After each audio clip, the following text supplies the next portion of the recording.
श्री गणेशाय नमः। नमस्कार दोस्तों, अर्चना भक्ति में आपका स्वागत है। दोस्तों, आज हम आपको संतान सप्तमी व्रत कथा को कहेंगे। संतान सप्तमी व्रत भाद्रपद मास की शुक्ल पक्ष की सप्तमी तिथि के दिन की जाती है। इस साल 2025 में यह 30 अगस्त व रविवार के दिन मनाई जाएगी।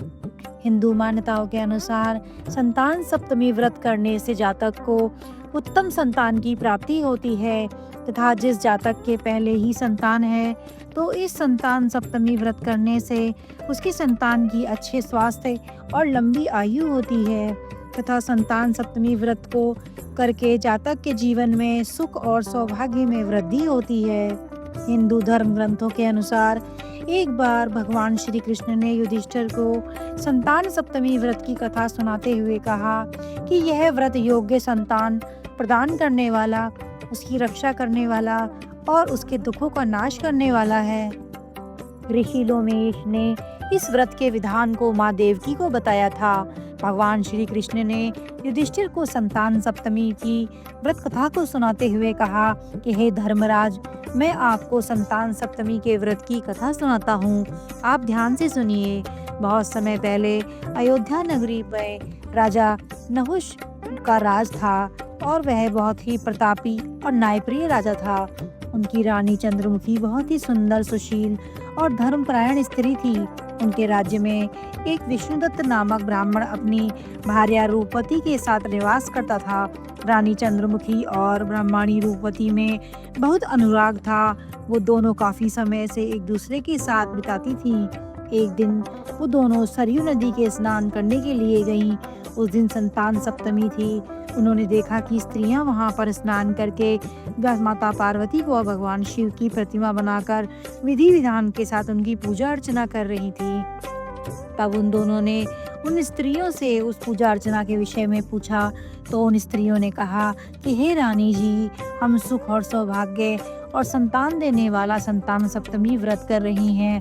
इसमें हम भगवान शिव और माता पार्वती की पूजा अर्चना करके भगवान शिव को धागा बांधकर जीवन भर यह व्रत करने का संकल्प कर रही हैं।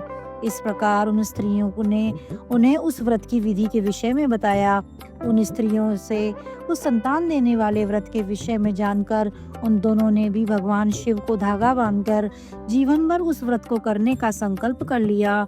परंतु दुर्भाग्यवश वो दोनों ही संकल्पित व्रत करना भूल गईं। परिणाम स्वरूप मरने के बाद उन्हें कुयोनियों में जन्म लेना पड़ा। वह विभिन्न योनियों में दुख भोग कर एक बार फिर उन्हें मनुष्य योनि प्राप्त हुई।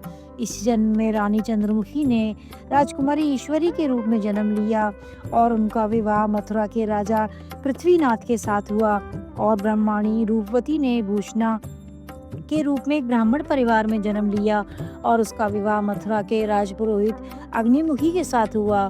पूर्व जन्म की ही भांति इस जन्म में भी उन दोनों में बहुत प्रेम था। पूर्व जन्म में संकल्पित व्रत न करने के कारण इस जन्म में रानी को संतान सुख प्राप्त नहीं हो सका। उसने एक मूक बाकिर बालक को जन्म दिया और वो भी अल्पायु में ही मृत्यु को प्राप्त हो गया। इसी कारण वो बहुत दुखी रहने लगी। उधर सौभाग्यवश ब्रह्माणी भूषणा को उस व्रत का स्मरण रहा और उसने इस जन्म में उस व्रत का पालन किया, जिसके फलस्वरूप उसको 8 पुत्रों की प्राप्ति हुई।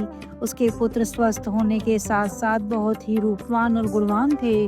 जब भूषणा और अपनी सखी रानी ईश्वरी के मूक बधिर पुत्र की मृत्यु का पता चला तो वो रानी की सहानुभूति देने के लिए उससे मिलने गई। पुत्र की मृत्यु के शोक के कारण रानी के हृदय में अपनी सहेली भूषणा के प्रति ईर्ष्या उत्पन्न हो गई।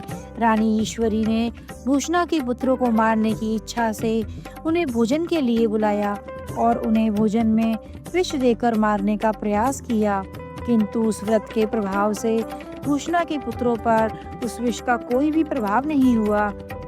यह देखकर रानी ईश्वरी क्रोध और ईर्ष्या के मारे जल उठी और उसके सेवकों को आदेश दिया कि वो भूषणा के पुत्रों को यमुना के गहरे पानी में फेंक दे।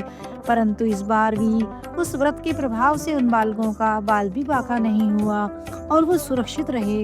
इतना सब कुछ होने के बाद भी रानी ईश्वरी को सब्र नहीं हुआ और उसने भूषणा के पुत्रों को मारने के लिए जल्लादों को आदेश दे दिया। सेवक उन जल्लादों के पास ले गए, परंतु यहाँ भी भगवान शिव और माता पार्वती ने भूषणा के पुत्रों की रक्षा करी और उन्हीं की कृपा से वो इस बार भी पूर्ण रूप से सुरक्षित रहे। जब यह बात रानी को पता चली कि तो उसे आभास हो गया और यह कोई ईश्वरीय चमत्कार है, और उसने भूषणा से अपनी भूल के लिए क्षमा मांगी। रानी ने भूषणा को बताया कि उसने किस किस प्रकार से उसके पुत्रों को मारने का प्रयास किया, परंतु उसके पुत्र हर बार सुरक्षित रहे। रानी ने भूषणा से उसका कारण जानना चाहा। तब भूषणा ने रानी को पूर्व जन्म के उस व्रत का स्मरण कराया और उससे बताया कि वो दोनों पूर्व जन्म में सहेलियां थीं और उन्होंने मुक्तावरण व्रत का संकल्प किया था, परंतु वे उसे करना भूल गई थी। किंतु इस जन्म में मैंने उस संकल्प को पूर्ण किया और मुक्तावरण व्रत का पालन किया। यह सब भगवान शिव और माता पार्वती का आशीर्वाद है और उस व्रत का प्रभाव है, जिसके कारण मेरे पुत्र हर विपत्ति से सुरक्षित रहे। भूषणा से यह सब कुछ जानकर रानी ईश्वरी को भी उस व्रत का स्मरण हो गया और रानी ने विधि विधान के साथ मुक्तावरण व्रत करना प्रारंभ कर दिया। उस व्रत के प्रभाव से रानी को भी एक स्वस्थ और सुंदर पुत्र प्राप्त हुआ। तभी से स्त्रियां संतान प्राप्ति और उनकी रक्षा के लिए यह संतान सप्तमी व्रत करती हैं। हर हर महादेव।